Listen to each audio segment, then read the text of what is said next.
Selamat malam. Halo, selamat malam Ibu. Maaf ya, ini aduh lemot sekali Iya, nggak jalannya. apa-apa, Bu. Iya, nggak apa-apa. Oke, Bu, jadi aku perkenalkan diri dulu. Aku Haris, Eka Putra Suryadi dari BINUS Senayan. Dan ini teman saya, Michael Aryo Chandra Dirta. Jadi kami itu menginterview Ibu mengenai analisis kebijakan publik terhadap problematika perizinan pendirian rumah ibadah di negara Indonesia ini. Jadi kita mau langsung, kita buat interview ini kita mau merekam, apakah Ibu nggak apa-apa? Iya, silakan. Oke.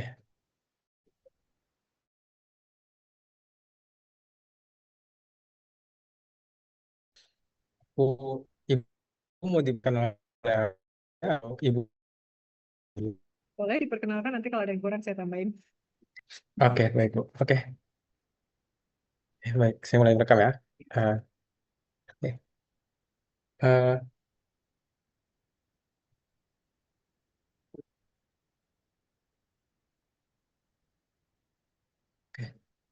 Halo semuanya. Jadi pada kesempatan kali ini kami eh, akan menginterview seorang direktur atau co-founder dari Beneran Indonesia, yaitu Ibu Afia. Jadi Ibu, saya Haris dan Michael, seorang mahasiswa dari BINUS Senayan, ingin menginterview Ibu mengenai kebijakan publik terhadap problematika perizinan pendirian rumah ibadah di Indonesia. Oke, jadi kita langsung mulai aja ya Bu interviewnya. Iya, silakan. Oke.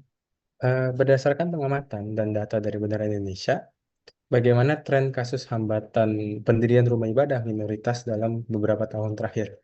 Apakah ada sering kasus mulai terjadi atau jarang-jarang aja Bu? Iya, jadi terima kasih untuk pertanyaannya. Pertama, saya belum menyiapkan data statistik di depan saya, tapi kalau nanti Haris dan Michael atau teman-teman dari BINUS bisa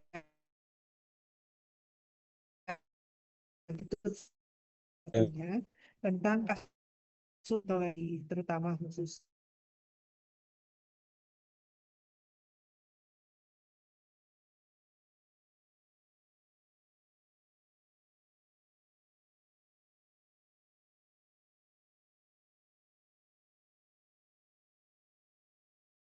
Ya, kemarin itu yang kat turut berboleh untuk kembali rumahnya.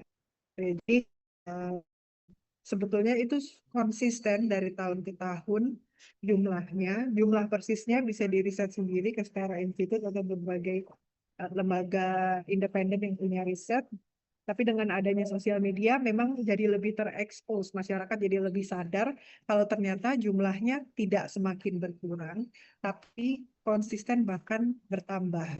Ada banyak juga Oh, yang sudah diangkat di postingnya beneran. Itu oke kira-kira baik Mas. Bu. Menurut Ibu, kenapa isu ini terus-menerus terjadi? Apakah emang ini masalah dari hukum yang kurang jelas atau mungkin masalah implementasi sosial itu sendiri, Bu? Ya, memang kalau dilihat secara hukumnya nih ya, em, ada satu ketidakadilan ya contohnya. Ini kan peraturannya itu masih tahun 2006, peraturan bersama Menteri Agama dan Mendagri nomor 9 dan 8 tahun 2006.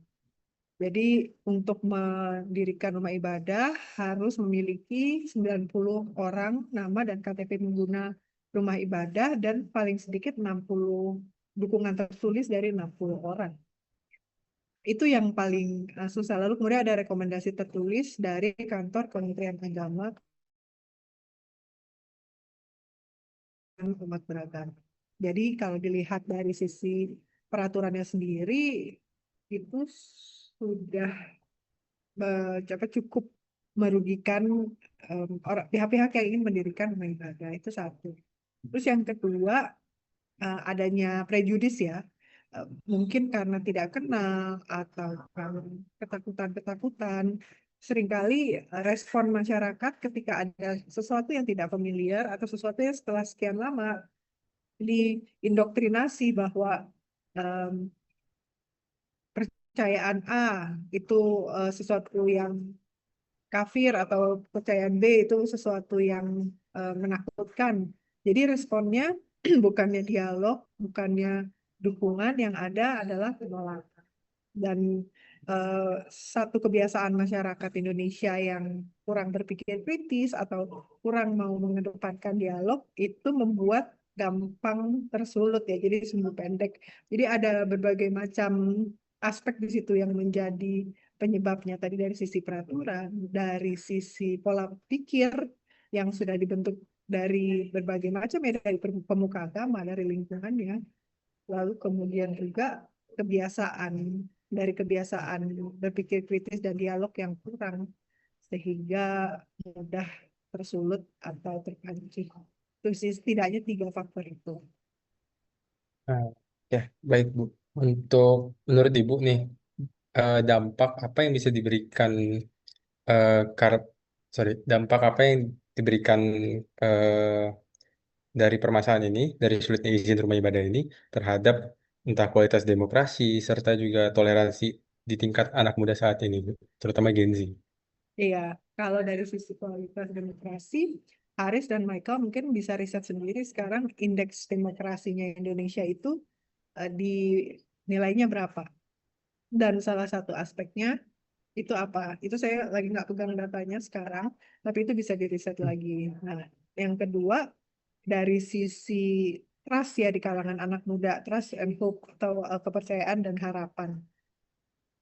Ya, itu balik lagi ya, dengan adanya sosial media, orang jadi lebih sadar bahwa peristiwa-peristiwa ini terjadi. Tapi apakah kesadaran itu diterjemahkan jadi aksi? Nah, itu pertanyaannya. Nah, kalau dari sisi anak mudanya ya, saya rasa dengan adanya contohnya ya, Pemerintah Indonesia mengadakan ruang-ruang dialog. Kemarin terakhir ada kami,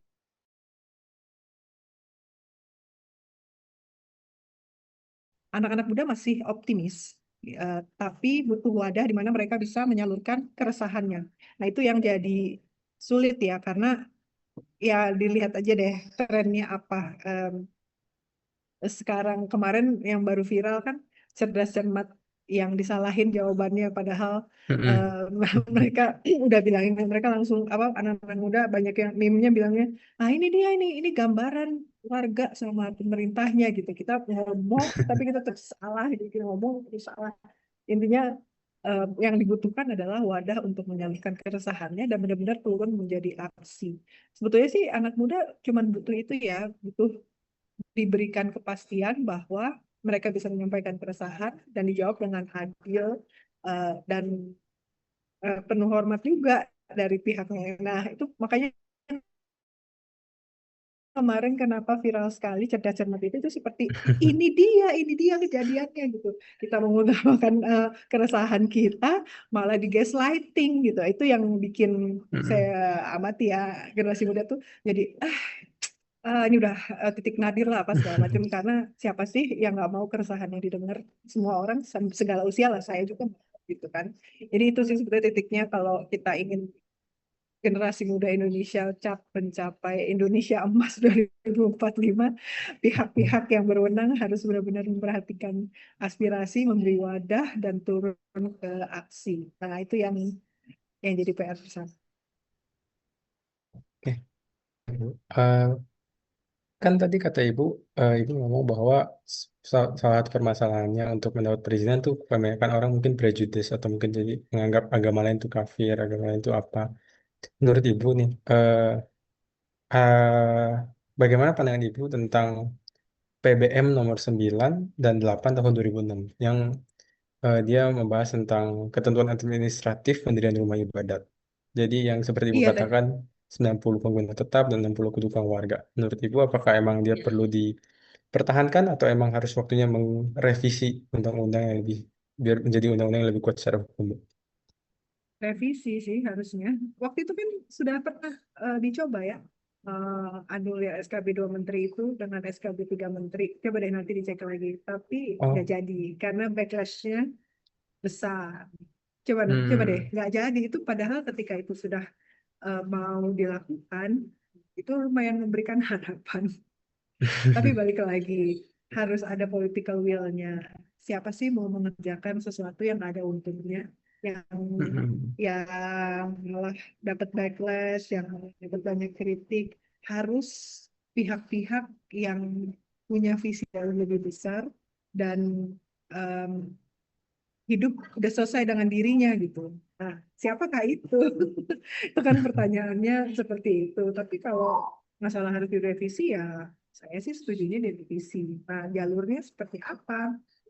Direvisi. Ini kan sekarang lagi rame nih orang ke Komisi 3 DPR kan, terutama yang sedang kena kasus apa segala macam. Ya, anak-anak muda harus rajin beraudiensi, mengutarakan aspirasi ini, minta revisinya seperti apa. Bahkan kan banyak tuh ya kemarin yang menuntut di MK, misalnya buku undang-undang polisi yang kemarin nggak bisa di tempat sipil apa segala macam, ya harus dari berbagai macam sisi ya. Pertama dari advokasi lewat tulisan, lewat sosial media, lewat audiensi tadi. Lalu kemudian jalur MK lah, digugat Mm. itunya peraturannya. Ya, terus ya itu dua ya yang kepikiran, advokasi, tulisan dan macam, dan jalur hukum. Dan yang ketiga yang lebih ekstrimnya adalah mempunyai orang-orang di tempat-tempat yang dimana bisa mengubah peraturan itu gitu. Jadi kadernya dari lama bisa ditaruh di tempat-tempat itu gitu. Tapi itu kan jangka panjang sekali ya. Mm-mm. Begitulah kira-kira. Oke, baik Bu. Eh, Menurut Ibu nih Bu, apa model kebijakan publik yang bisa Ibu tawarkan biar setiap pemeluk agama tuh bisa memiliki tempat ibadah tanpa adanya proses yang diskriminatif Bu? Hmm. Kemarin tuh saya baru baca buku kebijakan publiknya Rian Nugroho deh kalau nggak salah, nanti coba dibaca ya. Dia di situ mendefinisikan kebijakan publik sebagai sesuatu yang bisa menjadikan orang-orang biasa hidup sepenuh potensinya. Intinya itu seperti itu. Saya memparafrase ya. Jadi Mm-mm. kalau dilihat dilihat secara sepintas kan ada kebijakan publik itu membosankan gitu, Bapak beririsan dengan hukum dan segala macam. Tapi ketika dikaji lagi bahwa tujuan dari satu kebijakan publik adalah untuk memampukan seorang yang biasa hidup luar biasa. Intinya itu seperti seorang yang biasa untuk hidup yang luar biasa. Nah, kalau seperti itu tujuannya, ya harusnya semua peraturan itu bisa memampukan orang yang biasa hidup sepenuh potensi dan menjadi luar biasa. Nah, itu ditinjau lagi tuh, peraturan-peraturan itu. Apakah itu memungkinkan seorang umat biasa menjadi luar biasa, atau yang udah biasa ditekan jadi jadi bukan siapa-siapa sama sekali gitu. Ya itu sih sebenarnya balik lagi nature-nya semua peraturan, semua kebijakan publik tujuannya kan manusianya, bukan sekedar peraturannya. Saya rasa kalau semua buat kebijakan terus punya paham ini, mereka kan kebijakan publik itu kan nggak hanya awalnya dimulai ketika ditulis terus udah gitu jadi, tapi kan harus ada proses evaluasi terus menerus harusnya ya. Tapi kenyataannya kan nggak begitu. Ya itulah, if you have a dream, ya, apa what is the Indonesian dream gitu. Ya ada pembuat-pembuat kebijakan yang benar-benar ingat terus bahwa kebijakan itu seharusnya bisa membuat orang biasa hidup luar biasa sih. Oke, baik Bu. Jadi Ibu kan merupakan seorang direktur dari sebuah organisasi yaitu Beneran Indonesia kan Bu. Beneran Indonesia ini bisa apa yang dapat ditawarkan Beneran Indonesia ini untuk membantu komunitas minoritas yang mengalami perizinan? Apa adakah langkah-langkah advokasi atau apa yang paling efektif? Iya, kan Benar Indonesia ini ada visinya itu menjadikan generasi muda cakap berkolaborasi dan berkontribusi sama-sama. Salah satu programnya adalah beneran berdampak dan dialog-dialog lintas iman. Jadi beneran berdampak itu adalah satu pelatihan plus kompetisi membuat policy recommendation, dan policy recommendation-nya itu ditentukan topik-topik tertentu, dan kemudian policy recommendation yang sudah jadi atau rekomendasi kebijakan yang sudah jadi tawarkan maksudnya disalurkan, distribusikan ke pihak-pihak yang memang terkait dengan policy itu. Itu satu. Terus yang kedua, ketika mengadakan dialog iman, setiap bagian masyarakat dari iman yang diundang, kelompok iman yang diundang itu mengutarakan keresahannya, lalu kemudian di dalam sebuah MCD, kemudian dirangkum untuk menjadi sebuah policy recommendation lagi yang kemudian disalurkan ke pihak terkait. Jadi kalau ditanya apa usahanya untuk membantu pihak minoritas menyuarakan suaranya terkait hal ini melalui itu gitu. Jadi tidak sekedar misalnya hanya turun ke jalan, tapi melatih generasi muda berpikir kritis, kemudian menyampaikan hasil pemikiran kritisnya ke orang-orang atau pihak-pihak yang di depan. Ibu. Eh, Ibu ada nggak apa? Apakah Ibu tahu apakah ada kasus-kasus yang tentang perizinan gereja ini yang berhasil dan menurut Ibu apa yang faktor yang paling menentukan keberhasilan tersebut? Apakah emang karena kekuatan hukum, tekanan publik, atau diplomasi tingkat tinggi itu, Bu? Kemarin itu yang terakhir yang di mana? Di Depok ya? Kalau nggak Depok. salah coba deh cek, saya lupa ya. Di Depok apa di mana ya yang kemarin tuh? Nanti deh dicari lagi. Yang akhirnya orang Ya. Kemenaknya turun. Ya kan dia Hmm. itu kalau nggak salah rumah doa, udah waktu perayaan Paskah. Nanti cek deh, saya lupa. Perayaan Ya. Paskah Ibu. kemarin terus di demo ditutup gitu ya. Terus akhirnya karena viral, atau kalau bahasa bagusnya karena tekanan publik melalui sosial media, akhirnya pihak apa staf ahli Kemenak turun lapangan dan diperbolehkan kembali untuk untuk menjalankan ibadah di tempat itu gitu. Balik lagi untuk saat ini memang tidak ideal. Piramida tertinggi hukum itu kan harusnya ada Stephen hukum itu kan ada piramidanya ya. Sekarang apa namanya mulai dari apa Undang-Undang 45 dan segala macam, dan yang bawah tuh nggak boleh Hmm. melanggar atasnya gitu ya. Ya, Nah, betul. apa namanya ya, apa masyarakat kan bikinnya yang atas tuh viral, bercandanya ya, walaupun nggak apa yang aslinya bukan itu, nanti dicari sendiri gitu. Nah, ya akhirnya mau nggak mau dengan sistem yang masih ada sekarang tidak ideal, akhirnya tekanan publik lah yang jadi panglimanya. Itu kemarin beberapa kali ini di luar ini ibadah ya, kasus Amsal Sitepu lah, apa segala macam. Akhirnya karena tahu nggak kasusnya yang videografer di Semarang, Sorry, Bu, yang apa? Sorry.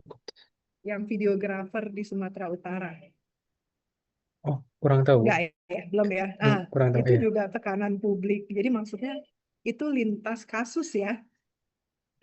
Jadi mulai dari yang Depok itu iya, tapi itu yang paling saya ingat terkini, tapi dilihat berbagai macam ABK ABK Toba kemarin, Amsal Cipuku, yang videografer di Sumatera Utara, semuanya teratasi karena tekanan publik via sosial media. Oh, oke, baik, Bu. Terakhir, Bu, pertanyaan terakhir. Apa kesan pesan Ibu untuk pemerintah pusat mengenai masa depan keberagaman dan perlindungan hak sipil di Indonesia ini, Bu? Pilihan beragama dan hak sipil. Ini saya kalau agak melenceng-melenceng dikit, ini sebetulnya mau disambungin ya. Kan ngomong-ngomong perlindungan hak sipil tuh sekarang lagi viral ini ya, apa pesta babi. Tahu nggak? Oh, Tahu nggak pesta iya, babi? Apa? pernah aku pernah dengar kayak Pernah apa ya? dengar? Aku sempat ada lihat di Google gitu, terus tahu apa. Terlintas ya. Eh, Coba nanti cari lagi ya. Ini PR buat Haris sama Michael. Iya, oke, Bu. Iya, itu kan ini film dokumenter tentang Papua. Oh iya, Dan itu deforestasi masif ya. beberapa kali nobarnya dibubarkan oleh militer.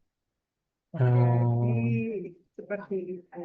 Nah, pertanyaannya, kenapa militer atau tidak harus bukan militer ya, tapi yang berwenang tidak secepat itu munculnya ketika terjadi kasus-kasus intoleransi.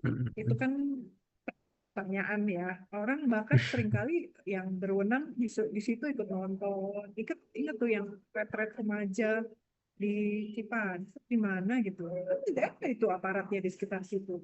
Oh, Jadi ngapain dia cuma berdiri-berdiri aja di sekitar situ.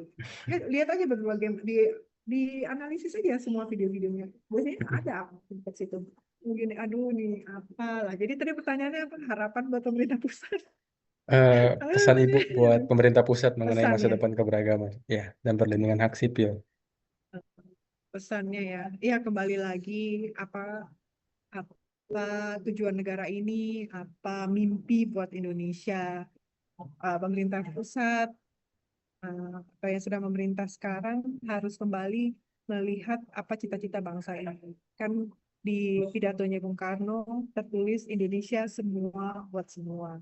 Nah, pertanyaannya, apakah mimpi itu sudah terwujud Indonesia semua buat semua? Coba tolonglah dipikirkan.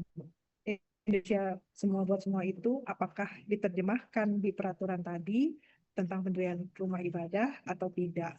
Ditelaah aja peraturan-peraturan yang ada. Lalu kemudian ini tambahin lagi nih misalnya di Papua atau di mana apakah Indonesia semua buat semua itu sudah terwujud? Ya, itu aja sih pertanyaan untuk mengutuk hati nurani. Baik, terima kasih ya, Ibu atas interviewnya. Oke, aku matiin rekaman dulu ya, Bu. Ya, bentar ya. Nak. Oke, baik. Makasih banyak ya, Bu. Makasih banyak.